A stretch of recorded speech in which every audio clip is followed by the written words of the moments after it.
Hello, my dear students.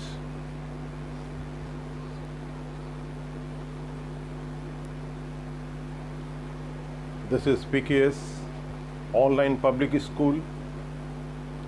I present the portrait of a lady written by Khuswant Singh. This is the last part of the story from paragraph 6 to 13. It is the first chapter from CBSE class 11 textbook Hornbill. It is read out and explained by me. So now let us start from paragraph 6. So paragraph 6, as the years rolled by, we saw less of each other for some time. She continued to wake me up and get me ready for school. As the years rolled by का मतलब यहाँ पर number 1 में लिखा हुआ है past by. जैसे जैसे साल गुजरते गए, वी सॉ, हम लोगों ने देखा, लेस ऑफ ईच अदर, एक दूसरे को कम से कम. यहाँ मैं एक बात याद दिलाऊं, यहाँ पर जो हमारा नरेटर है कहानी का खुशवंत सिंह, वो कहना चाहते हैं कि जैसे जैसे साल गुजरते गया तो हम लोग एक दूसरे को बहुत कम देखने लगे. यानी देखिए, आप गांव का याद कीजिए. इससे पहले हम लोगों ने गांव में देखा था कि जो नरेटर है अपने बचपना में गांव में अपनी दादी अम्मा के साथ रहा करते थे, और दादी अम्मा के साथ वो अपने 24 घंटे का मैक्सिमम समय गुजारा करते थे. साथ दादी अम्मा के रहना, खाना पीना.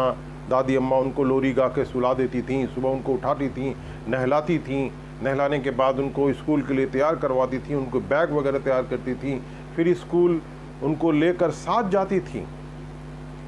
और स्कूल पहुंचाने के बाद, स्कूल एक मंदिर में हुआ करता था, मंदिर के किसी कमरे में बैठकर वहां पर रामायण वगैरह पढ़ा करती थीं. फिर छुट्टी हो जाने के बाद नरेटर को उसकी दादी अम्मा वापस घर लेकर आया करती थी. रास्ते में कुत्तों को रोटियां खिलाया करती थीं. ये सारी चीज़ें सारा दिन हुआ करती थीं, और नरेटर का ज़्यादातर समय जो है वो अपने दादी अम्मा के साथ गुजरता था. लेकिन एक टर्निंग पॉइंट आया. वो टर्निंग पॉइंट ये है कि नरेटर थोड़ा बड़ा हो गया, और इसके जो माता पिता थे वो शहर में आए हुए थे. उन्होंने नरेटर को और उसकी दादी अम्मा को अपने यहाँ बुला लिया. तो उनके बुलावा पर नरेटर और नरेटर की दादी अम्मा, नरेटर अपने अम्मा अब्बा के पास चला आया. शहर में आने के बाद नरेटर को एक अंग्रेजी मीडियम स्कूल में डाल दिया गया. अब वहाँ से इनकी ज़िंदगी जो है, जब वो अंग्रेज़ी मीडियम स्कूल में पढ़ने लगे तो दादी का जो उनके जीवन में एक इंटरफेरेंस था, जो एक पार्टिसिपेशन था, वो कम से कम होने लगा. वही यहाँ पर कहा जा रहा है, for some time she continue to wake me up and get me ready for school.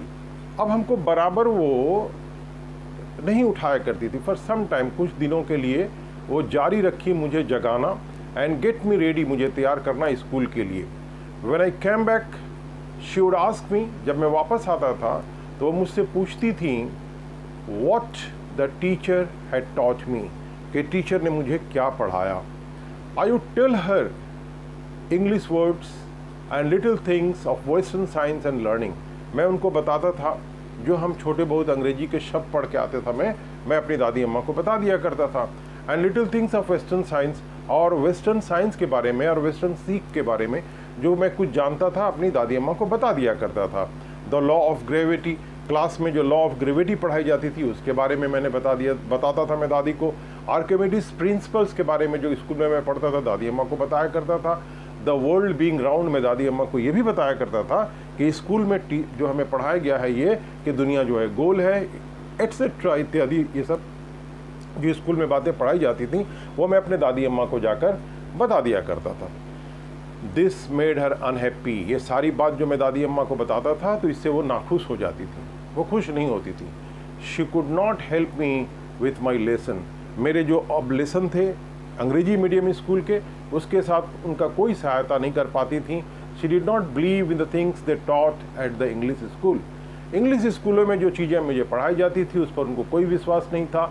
And was distressed, और उन चीज़ों से वो डिस्ट्रेस थी. डिस्ट्रेस का मतलब यहाँ लिखा हुआ है परेशान थी that there was no teaching about God. वो परेशान थी कि अंग्रेजी स्कूलों में भगवान के बारे में कुछ नहीं पढ़ाया जाता है, स्क्रिप्चर्स और भगवान के जो द्वारा भेजे गए हमारे पास पुस्तक है, रामायण महाभारत या गीता कुरान, ये सब नहीं पढ़ाया जाता है। इसका उन्हें दुख था। One day I announced that we were being given music lesson. एक दिन तो मैंने जोर से चिल्ला कर बोल दिया दादी अम्मा को, अनाउंस कर दिया कि देखिए दादी अम्मा, हम लोगों को म्यूजिक लेसन मिल रहा है, हम लोगों को संगीत के बारे में पढ़ाया जा रहा है। She was very disturb. ये सुनकर वो बहुत डिस्टर्ब हुई। To her music had lewd association.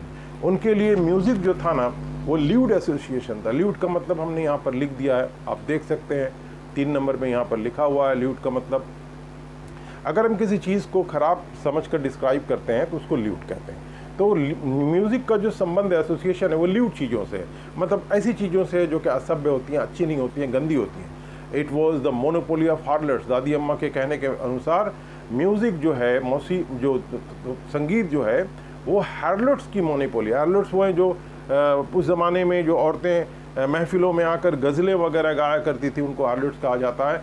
तो ये उनकी मोनोपोली है। म्यूज़िक सिर्फ उन्हीं के लिए, मोनोपोली मतलब that which belongs to a particular people और section, तो उसको हम लोग उसकी मोनोपोली कहते हैं। तो म्यूज़िक जो है उन पर संपूर्ण अधिकार सिर्फ हार्लट्स लोगों का है, यानी ऐसी औरतों का है जो कि मर्दों के महफिल में आकर गीत गाना सुनाया करती हैं, या कि भिखमंगों के लिए म्यूज़िक है, and not meant for gentle folk. और म्यूज़िक जो है वो जेंटल फोक के लिए नहीं है। जेंटल फोक का मतलब क्या हुआ, मैंने ऐसे लोग जो कि शरीफ होते हैं, तो शरीफों के लिए म्यूज़िक नहीं है। दादी का यही धारणा हुआ करता था। She said nothing but her silence meant disapproval। कुछ तो कहती नहीं थी दादी अम्मा, लेकिन वो चुप रहती थी, और चुप का रहने का मतलब था डिसअप्रूवल, मतलब चीज़ों को नकारना। She rarely talked to me after that। इसके बाद तो हमसे बात ही नहीं किया करती थी, कुछ बोला नहीं करती थी। अब देखिए पैरा 7 में आते हैं हम लोग। When I went up to university, जब मैं यूनिवर्सिटी गया, I was given a room of my own, मुझे अपना कमरा मिल गया। The common link of friendship was snapped। मेरी दादी के साथ जो एक कॉमन लिंक था मिलने जुलने का, वो स्नैप्ड हो गया। दोस्ती का जो धागा था वो टूट गया। माई ग्रैंडफादर एक्सेप्टेड हर सेक्लूजन। मेरी ग्रैंडफादर ने अपनी तन्हाई को मंजूर कर लिया, अपनी तन्हाई को स्वीकार कर लिया। विथ रेजिग्नेशन, हार कर। रेजिग्नेशन में हारने को भी कहते हैं, मतलब उन्होंने इसके खिलाफ कोई विरोध नहीं किया कि मैं अपने नरेटर के साथ में इतनी रहा करती थी, अब चूंकि उसका स्कूल बदल गया, उसकी पढ़ाई बदल गई है, तो हमारा उसके साथ रहना सहना कम हो गया है, तो ये बिल्कुल अकेले हो गई थी। लेकिन उस अकेलेपन को उन्होंने बिल्कुल विरोध किए उन्होंने उसको एक्सेप्ट कर लिया था। She rarely left her spinning wheel. और बहुत ही कम अपने स्पिनिंग व्हील से, जिस पर सूत काटा जाता है, पहिया जो होता है, तो उस पर वो सूत काटा करती थी, उस पर से वो बहुत कम उठा करती थी। हमेशा वहीं पर बैठ के काम करती थी ताकि वो किसी से बातचीत करे। बातचीत करने के लिए स्पिनिंग व्हील छोड़ के जाती नहीं थी। From sunrise to sunset she sat by her wheel spinning. और सूरज उदय होने से सूर्य अस्त होने तक वो व्हील स्पिनिंग के पास अपने उस पहिए पर, जिस पर के सूत काटती थी, बैठी रहती थी, एंड रिसाइटिंग प्रेयर्स, और प्रेयर्स पढ़ती रहती थी। Only in the afternoon she relaxed for a while to feed the sparrows। केवल सिर्फ आफ्टरनून में वो थोड़ा सा रिलैक्स होती थी, अपने आप को थोड़ा आराम दिया करती थी, और उस समय वो स्पैरोज थे, कुछ कबूतर थे जिनको कि वो खाना वगैरह खिलाया करती थी। गांव में कुत्तों को खिलाती थी, शहर में आने के बाद स्पैरोज को खिलाना शुरू किया उन्होंने। अब देखिए पैरा 7 में आते हैं हम लोग। पैरा 7 कंटिन्यूड था, पैरा 7 पढ़ ही रहे थे हम लोग, कंटिन्यू है। While she sat in the veranda, जब वो बरंडा में बैठती थी, ब्रेकिंग द ब्रेड, और बैठती थी तो रोटी के टुकड़ों को तोड़ती थी इनटू लिटिल बिट्स, छोटे छोटे टुकड़ों में। Hundreds of little birds collected around her. और उस समय सैकड़ों चिड़िया उनके आसपास आके जमा हो जाते थे, creating a veritable bedlam of chirping. ठीक है ना। देखिए वेरिटेबल बेडलम ऑफ चर्पिंग का मतलब मैंने लिख दिया, आप इसको पढ़ेंगे। इसको कहते हैं, वेरिटेबल का मतलब जेन्युइन मान लीजिए, रियल मान लीजिए। बेडलम का मतलब बहुत ही ज़्यादा शोर शराबा को कहते हैं, और चिरपिंग जो होता है चिड़ियों की आवाज़ को कहते हैं। तो ये कई सौ जब स्पैरोज इकट्ठा हो जाते थे तो उनसे क्या क्रिएट होता था सचमुच का एक बहुत शोर शराबा चिड़ियों के चहचहाने का। Some came and perched on her legs. और कुछ चिड़िया तो ऐसे थे जो पर्चन होते थे, पर चिड़िया जब अपने पंजों के बल पर कहीं पर आके बैठता है तो उसको पर्च कहते हैं, सिट नहीं कहते। सिट हम लोग यूँ कहते हैं, लेकिन असल में इंग्लिश में चिड़िया को ब्रांच पर अपने पंजों के बल बैठने को, पंजों से पकड़कर ब्रांचेस को बैठने को हम लोग पर्च कहते हैं।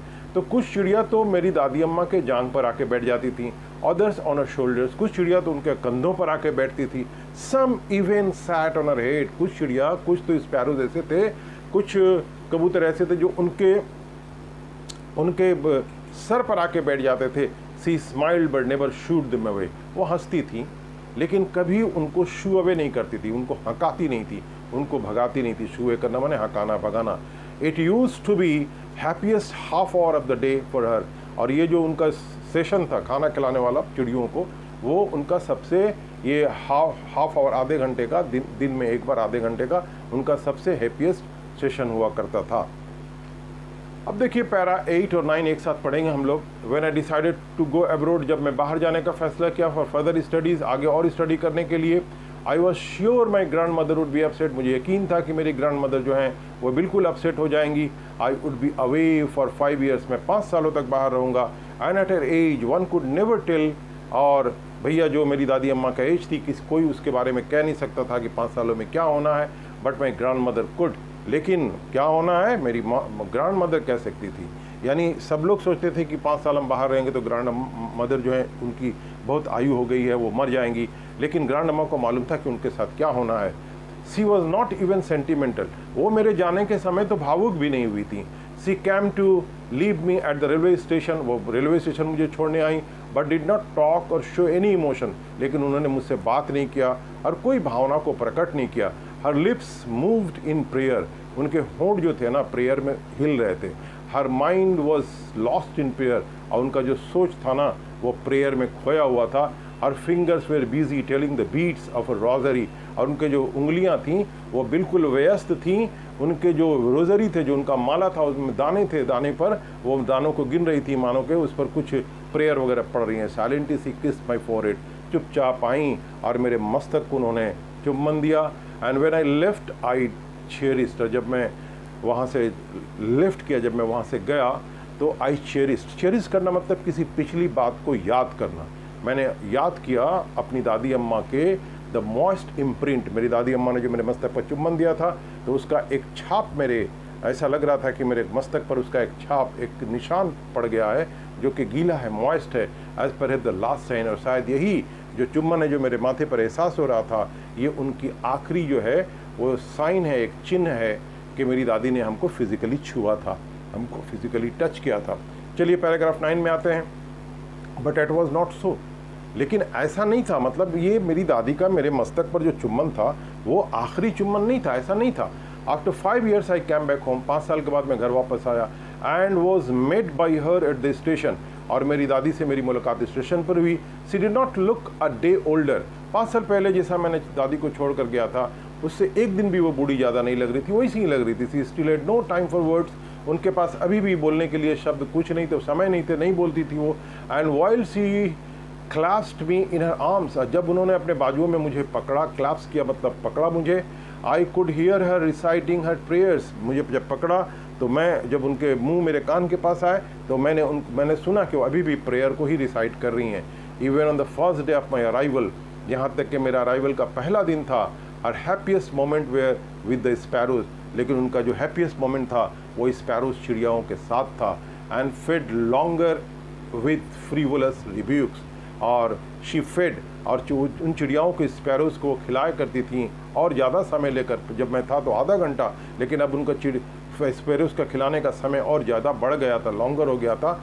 एंड फ्रीवुलस रिडिकुल्स, फ्रीवुलस का मतलब मैंने लिख दिया हुआ है, फ्रीवुलस का मतलब होता है लाइट हार्टेड, और रिब्यूक का मतलब होता है डांटना फटकारना।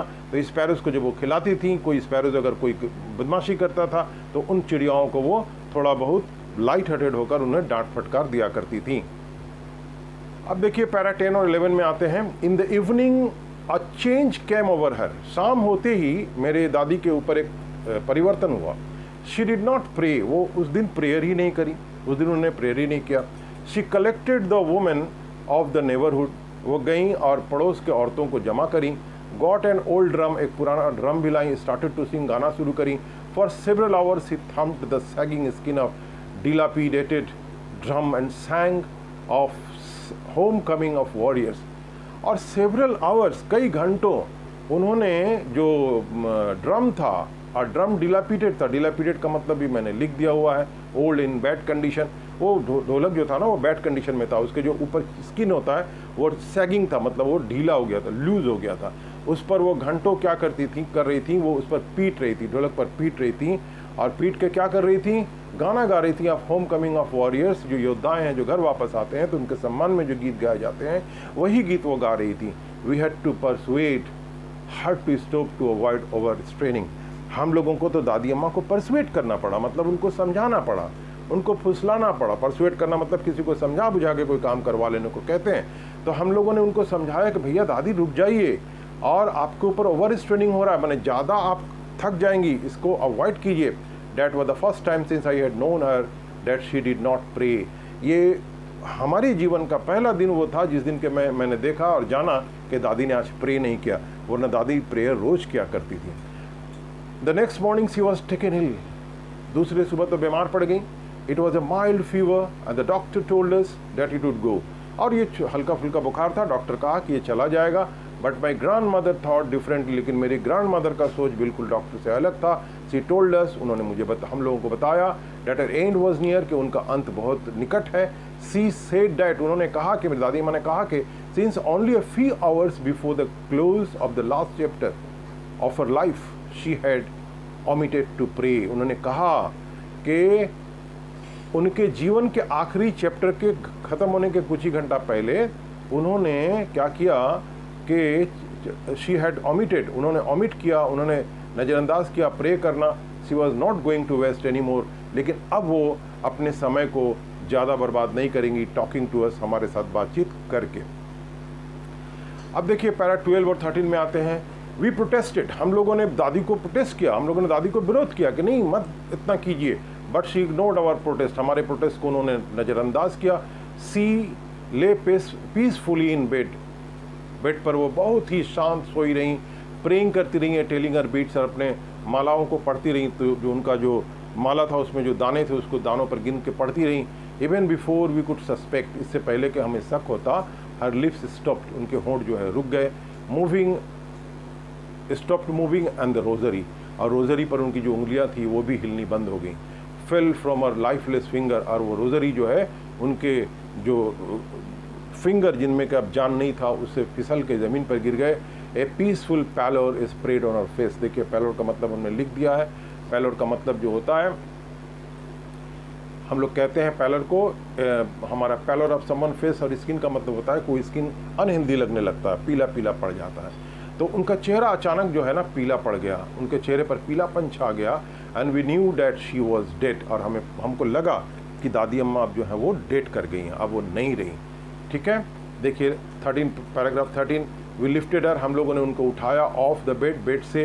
एंड एज इज कस्टमरी, और जैसा कि रिवाज है, लेड, जैसा कि रस्म है, laid her on the ground, उन्हें ज़मीन पर लिटाया। Then covered with a red shroud, और जो मरे हुए शरीर के ऊपर जो कपड़ा उड़ाया जाता है उसको श्राउड कहते हैं। तो उस कपड़े से हम लोगों ने उनको कवर किया। After few hours of morning, कुछ घंटे तो वहाँ हम लोगों ने शोक मनाया, और उसके बाद we left her alone to make arrangement for her funeral. तो हम लोगों ने दादी अम्मा को वहीं छोड़ दिया ताकि हम लोग जाएं, अरेंज करें उनके आखिरी क्रियाक्रम के बारे में। अब देखिए पैरा 13 को हम लोग कंटिन्यू करते हैं। In the evening we went to her room, शाम को उनके कमरे में गए विथ ए क्रूड स्ट्रेचर, और अपने साथ एक पुराना, क्रूड पुराना को कहते हैं, ओल्ड को कहते हैं, स्ट्रेचर लेके गए to take her to be cremated, ताकि उनको हम लोग क्रेमेट करने के लिए उनको शमशान घाट ले जाकर जला सके हम लोग। The sun was setting and at lit her room, सूर्यास्त हो रहा था और उनके कमरे में रोशनी फैली हुई थी, वरंडा में भी फैली हुई थी, और वो रोशनी जो थी ना ए ब्लेज ऑफ गोल्डन लाइट। सूर्यास्त होने के समय सूरज की किरणें जो वरंडा में फैली हुई थी, मानो कि एक ब्लेज, एक बहुत ही चमक, एक जैसे कि सुनहरी रोशनी की। We stopped halfway in the courtyard, हम लोग आंगन में जाते आधा पहुँचे और रुक गए। All over the veranda and in a room right up to where she laid it, पूरे वरंडा में और उनके कमरे तक जहाँ वो सोती थी, लेड इट, जहाँ पर ले मर के पड़ी हुई थी।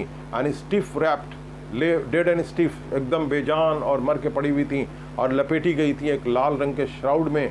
थाउजेंड्स ऑफ स्पैरो, यानी वरंडा से लेकर वो जहाँ उनको लिटाया गया था वहाँ तक हज़ारों जो थे स्पैरो जो थे वो वहाँ पर थे, स्कैटर्ड, इधर उधर फ्लोर पर फैले हुए थे। देयर वॉज नो चर्पिंग, अब उनमें कोई चहचहाने की आवाज़ नहीं थी। We felt sorry for the birds, birds को देखकर हमें बहुत ही अफसोस हुआ। And my mother fetch some bread for them, और मेरी माँ उन स्पैरोस के लिए कुछ रोटियां लेकर आई।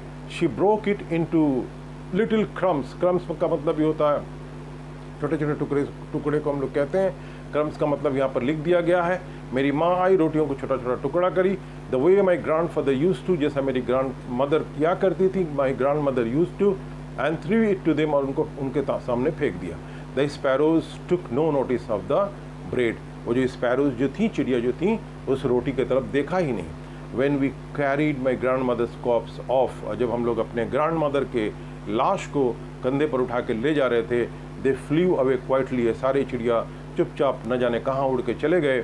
Next morning the sweeper swept the bread crumbs, दूसरे दिन हमारा जो स्वीपर है वो आया, झाड़ू देने वाला, और ब्रेड के टुकड़े को झाड़ डाला, झाड़ कर फेंक दिया इनटू डस्टबिन में।